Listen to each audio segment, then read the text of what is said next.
Long ago, in the ancient city of Babylon, the richest city of his time, lived a man named Arkad, known far and wide as the wealthiest man in Babylon. But Arkad wasn't born into wealth. He started with nothing. He was once a humble scribe, scratching out a living. So, how did he rise to incredible prosperity? The answer lies in timeless financial principles, shared in The Richest Man in Babylon, a book filled with ancient wisdom that still applies today. In this video, part 1 of our 4-part series, we will explore the 7 cures for a lean purse. Think of these as the original 7 steps to wealth. They are simple, they are practical, and they can change your financial life, no matter where you're starting. Let's begin. Cure 1. Start thy purse of fattening. The first cure is powerful in its simplicity. Start thy purse to fattening. In today's language, it means pay yourself first. For every 10 coins you earn, keep 1. Save at least 10% of your income, no matter how small. Not after you've paid your bills. Not if there's something left at the end of the month. But first. The reason? Because wealth begins with saving, not earning. Even in Babylon, people claimed they couldn't afford to save. Arkad's answer? If you cannot save money, the seeds of greatness are not in you. Saving is not about how much you earn. It's about creating the discipline to value your future self more than your current pleasures. 10% is not magic. It's a foundation. Cure 2. Control thy expenditures. The second cure is about control. Financial control. Control thy expenditures. Many people believe they must spend everything they earn, that their lifestyle can't be reduced. But the truth is, we often confuse wants with needs. In Babylon, Arkad said, that which each of us calls unnecessary expenses will always grow to equal our incomes, unless we protest the contrary. Translation? Lifestyle inflation is a trap. The more you earn, the more you think you need. But wealth only grows when you spend less than you earn. Consistently, track your expenses. Cut what doesn't serve you. And remember, your goal is not to deprive yourself, but to empower your future. Cure 3. Make thy gold multiply. The third cure introduces us to investing. Make thy gold multiply. Once you've started saving, what happens next?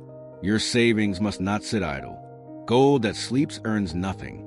Arkad explains, a man's wealth is not in the coins he carries, but in the income his gold continually earns. In modern terms, invest your savings so they can generate more income. Start small. Reinvest your profits. Understand compound interest. When your money begins to work for you, you break free from the cycle of working only for money. This is the beginning of financial freedom. Cure 4. Guard thy treasures from loss. The fourth cure is about safety, protecting what you've earned. Guard thy treasures from loss. Every coin you earn is a soldier in your army of wealth, and every poor decision can cost you that army. In Babylon, men lost fortunes by investing blindly. So Arkad gives this warning. Consult with wise men. Let their wisdom protect your treasure. In modern times, this means don't invest in what you don't understand. Avoid get-rich-quick schemes. Take advice only from those with real experience. The return of your money is just as important as the return on your money. Being cautious is not weakness, it's wisdom. Cure 5. Make thy dwelling a profitable investment. The fifth cure reflects Babylon's respect for ownership. Make thy dwelling a profitable investment. Arkad encouraged people to own their homes, not rent endlessly. In doing so, they reduce fixed expenses and build equity, something that could support future wealth. Today, the idea remains. Turn your home into an asset, not just an expense. This doesn't mean buying a mansion on credit. It means making wise, affordable real estate decisions that stabilize your life and maybe even generate rental income. Your home can be a shelter and a seed prosperity. Cure 6. Ensure future income. The sixth cure looks forward. Ensure future income. One day, you will no longer be able to work. And when that day comes, what will provide for you? Arkad advises us to prepare in advance. Through savings, through wise investments, through businesses that continue even when we sleep. This is about retirement planning and generational wealth. You must build income streams that continue beyond your active labor. Your future self is counting on you today. Cure 7. Increase thy ability to earn. And finally, the 7th cure, the foundation that supports all others. Increase thy ability to earn. This is about self-development. The more you know, the more you grow. And the more valuable you become, the more you can earn. Arca reminds us that wealth is not just money. It's knowledge. It's discipline. It's character. Read more books. Learn new skills. Improve your craft. Speak better. Think better. Do better. Every investment in yourself multiplies your power to create value, and value is always rewarded. Closing section, emotional wrap-up. Let's recap the 7 cures. Pay yourself first.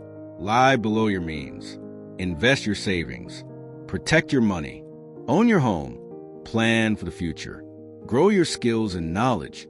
These principles built the richest men in Babylon, and they can build your wealth, too. They don't require genius. They don't require luck. They require action, and they reward consistency. This is just the beginning. In part 2, we'll dive into the 5 laws of gold, the deeper laws that govern how money flows in and out of your life. Don't miss it. Subscribe, like, and turn on notifications so you're the first to receive the next ancient secret. And remember, you don't need to be born rich. You just need to learn how to grow rich. Starting now.